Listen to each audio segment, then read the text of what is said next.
पूछा था, स्वामी जी को नहीं बताया था, लेकिन हमने प्रश्न पूछा था कि एक श्लोक है, वो श्लोक विष्णु और माया भगवती वो कहाँ से आया है, कौन सा अध्याय क्या है। तो उस लड़के ने, उस फैमिली ने, अमिता और मनीष ने पूरा रिसर्च करके बताया। मुझे तो पता था 11वें स्कंद भागवत के अंदर से नेमी राजा को नव योगेश्वर भगवान उपदेश देते हैं और माया के विषय में उपदेश देते हैं, तब ये श्लोक का उच्चार आता है। ये दोनों मियाँ बीवी को खूब भगवान तरक्की दे और खूब समृद्धि दे। चलिए अब आगे। अच्छा लगता है कोई रिसर्च करे, कोई होमवर्क, लेकिन एक आदमी ने करा सही, उसका मतलब कि वो सुनते भी है सत्संग। चलिए अब बहुत प्रश्न, अब प्रश्न की ओर जाते हैं। महाराज जी प्रणाम। 3 चक्र जो पिछले कल सत्संग में जिसका वर्णन आया था, प्रमातृपुर, स्वप्न वासना और अग्निखंड के नाम से परसों आपने सत्संग में इसके विषय में सुनाया था। तो इस नाम से पुस्तक में बताए थे, कृपा करके उसका रहस्य क्या है, ये प्रमातृपुर का रहस्य क्या है, स्वप्न वासना का क्या रहस्य है और अग्निखंड का क्या रहस्य है, कृपा करके इसके मार्गदर्शन देने की कृपा करें। प्रमातृपुर, स्वप्न वासना और अग्निखंड, ये 3 शब्द पर आपने 2-3 दिन पहले सत्संग में कुछ कहा होगा। नहीं, ये पुस्तक में लिखा हुआ है। हाँ, परसों आपने पढ़ा था। हाँ, परसों आया था, किताब में आया था। हाँ, जब खत्म कर रहे थे उस टाइम पुस्तक जब पढ़ रहे थे ना, तो पुस्तक में आया था कि प्रमातृपुर है एक है स्वप्न वासना और तीसरा है अग्नि खंड। ये 3 को मिश्रण करके त्रिकोण होता है। उस त्रिकोण की चर्चा में आया था, त्रिकोण होता है, ऐसा आया था पुस्तक में से। तो किसी ने देख सुना ये और लिखा। ये प्रमाण, प्रमाता, प्रमेय बोला जाता है, उसी में प्रमाता का रूप आता है। वो कोई भी प्रश्न है वो सुलझा नहीं है, वो प्रश्न को सुलझाना, उसको प्रमाता का रूप माना जाता है। सुलझ जाए वो प्रश्न, उसके लिए आवश्यकता होती है प्रमाण की। प्रमाण के द्वारा, और जो प्रमाता होता है वो उस प्रश्न को सुलझाता है। एक तो ये होता है उसका। दूसरा, मातृकाएं जितनी भी हैं,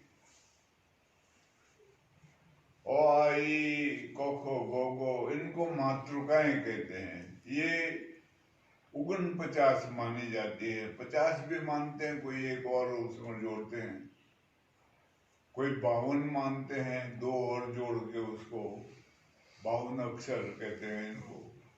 तो ये प्रमाता है, इनका नाम भी है वैसे।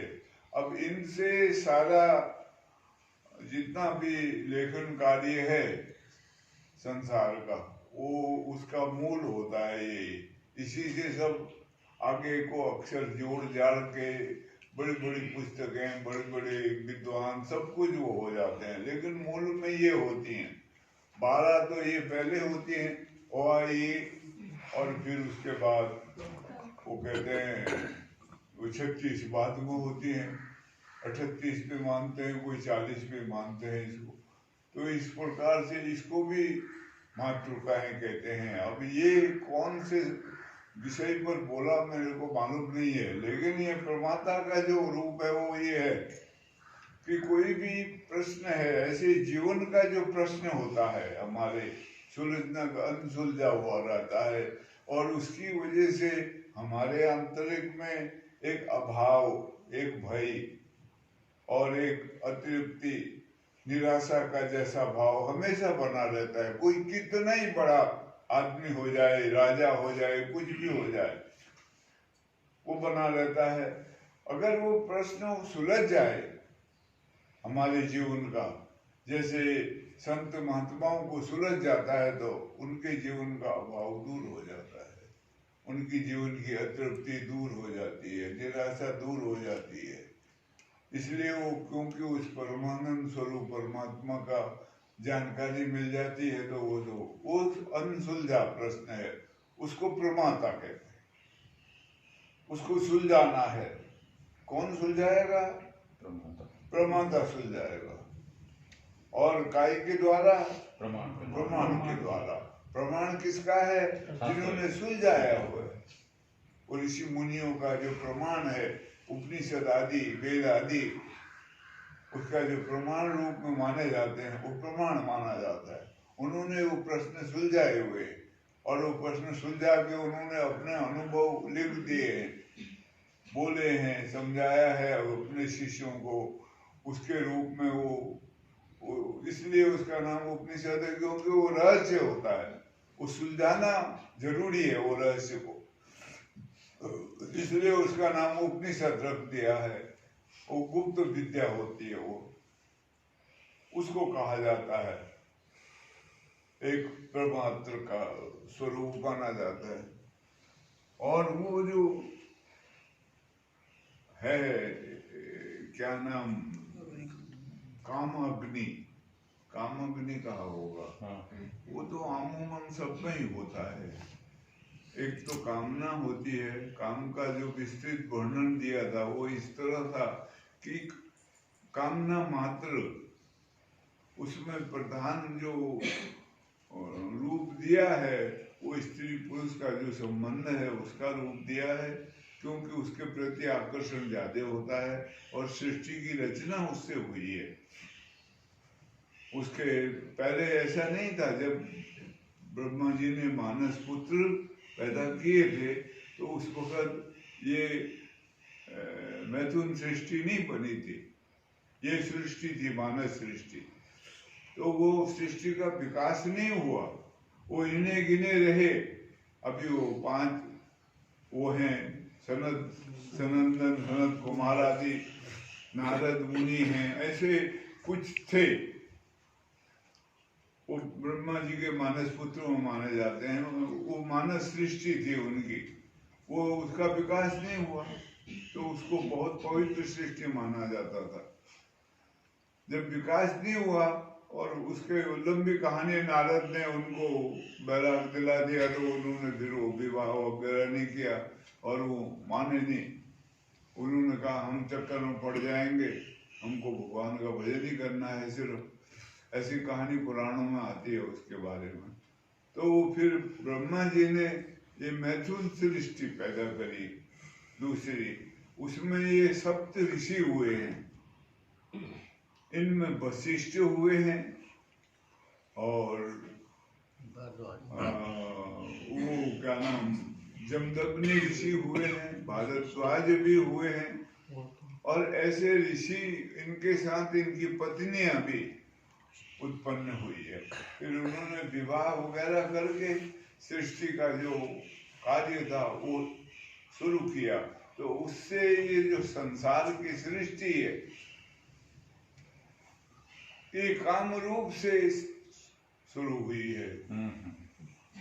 और एक देश भी है ऐसा, अभी वो अलग हो गया, आसाम में आ गया। वो पुराने समय में उसका नाम ही कामरूप देश था। वहां पर ऐसी कहानी थी, जो जाते थे वो वहीं रह जाते थे। वो गोरखनाथ भी वहां जाकर के उन्होंने, मच्छिंद्रनाथ ने वहां शादी कर ली थी, ऐसे बात आ रहे हो। वो कामरूप देश भी था पहले। तो ऐसे ये काम का जो विवरण है ये इस प्रकार है ये। और ये काम जो है ये प्राकृतिक है। ये इस प्रकृति से काम, क्रोध, लोभ, मोह, अहंकार, ये जो हैं 5 रिपु जिनको कहा है, ये काम इसका मूल है। और ये सब प्राकृति से पैदा होते हैं। इनके ऊपर विजय कौन पा सकता है?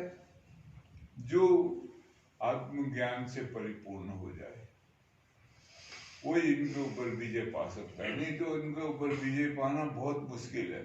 इसलिए रामायण में बहुत अच्छा आता है। वो जो 4 ऋषि पुत्र हैं, वो भगवान से मिलने गए। अब भगवान से मिलने गए तो वहां वर्णन है कि 6 सीढ़ियां चढ़े वो, और 7वीं पर 2 द्वारपाल खड़े थे। एक का नाम था जय, एक का नाम था विजय। उन्होंने उनको रोक दिया क्योंकि भगवान शयन कर रहे थे। उन्होंने उनको रोका, वो द्वारपाल थे, उसके लिए उन्होंने रोका कि अभी नहीं, अभी जब हम अंदर से आज्ञा आएगी तब आप जाना। अब ये ऋषि पुत्र, इनको बुरा लगा मन में कि हमको रोक रहे हैं, तो उनको उन्होंने शाप दे दिया, जाओ 3 जन्म तक पृथ्वी लोक में जन्म लेना और राक्षस योनि को प्राप्त करना। राक्षस का मतलब होता है दुराचार करे, गलत काम करे। जो भी गलत काम करता है उसको राक्षसी प्रवृत्ति वाला बोलते हैं, चाहे वो कोई भी हो। ऐसी कोई अलग से जाति राक्षस नाम की नहीं थी। गलत काम जो करे, मनमानी जो चलाए अपनी, वो राक्षसी प्रवृत्ति माने जाती। तो उनको शाप दे दिया उन्होंने।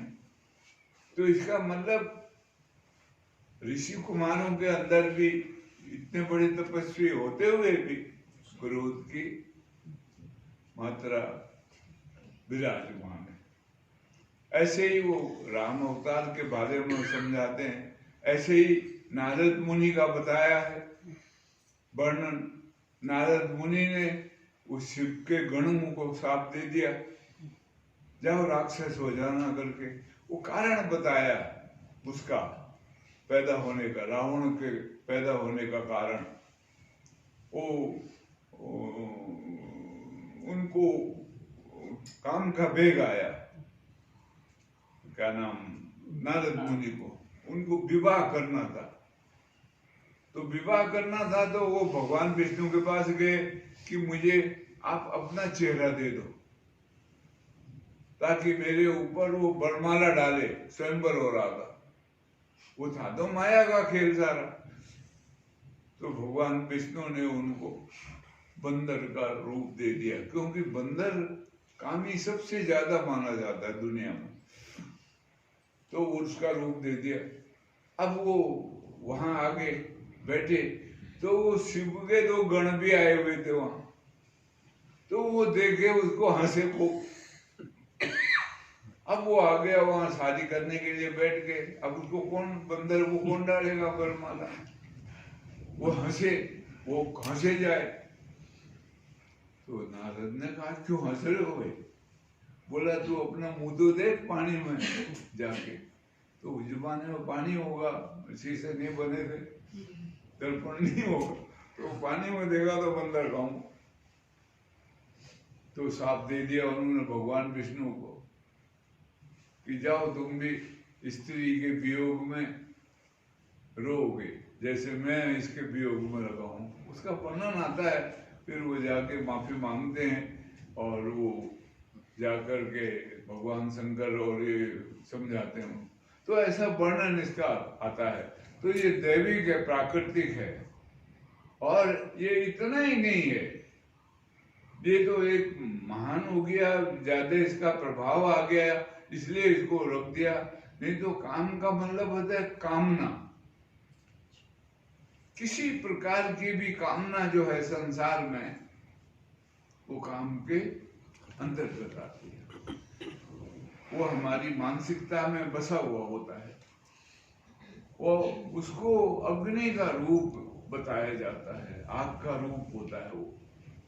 वो काम अग्नि कहते हैं उसको हिसाब से।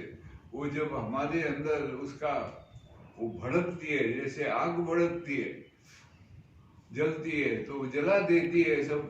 ऐसे ही वो जब कामना भड़कती है तो बुद्धि को जला देती है, भ्रष्ट कर देती है, बुद्धि बिगड़ जाती है उसकी। तो इसीलिए उस पर जो अधिपत्य जमा ले, उसको अपने काबू में कर ले, उसको बड़ा महत्व दिया जाता है। इसलिए उसको ज्यादा महत्व उसका माना जाता है। ऐसा उसके शायद समझाया होगा, मेरे को पूरा ख्याल नहीं है। मेरे को जो आता है वो बोल देता हूँ, मेरे को पता नहीं होता क्या क्या हो रहा है।